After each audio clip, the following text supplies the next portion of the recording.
masu nagarta.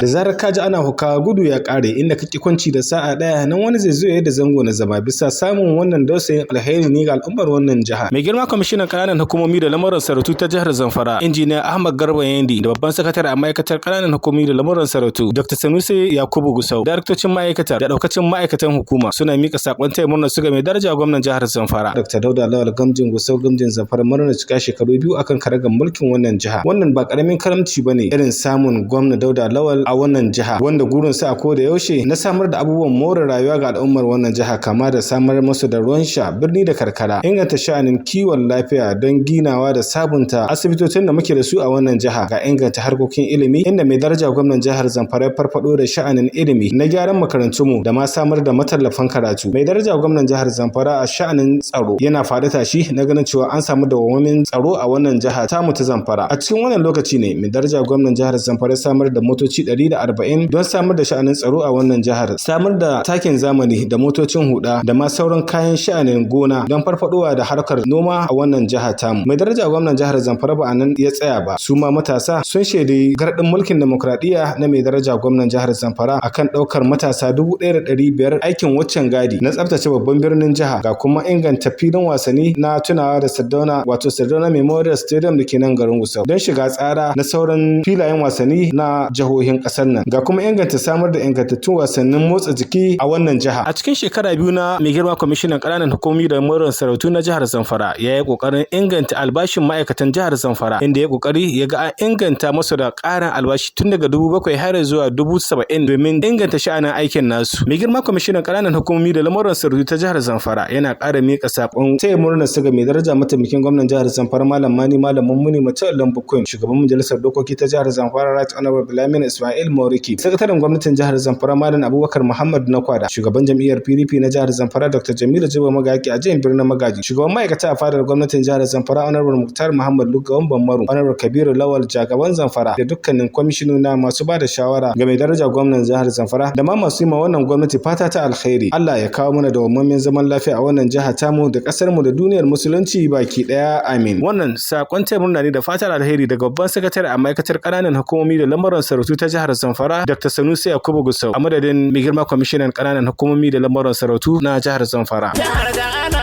aiki ayyukan kwarai da kansu masu nagarta.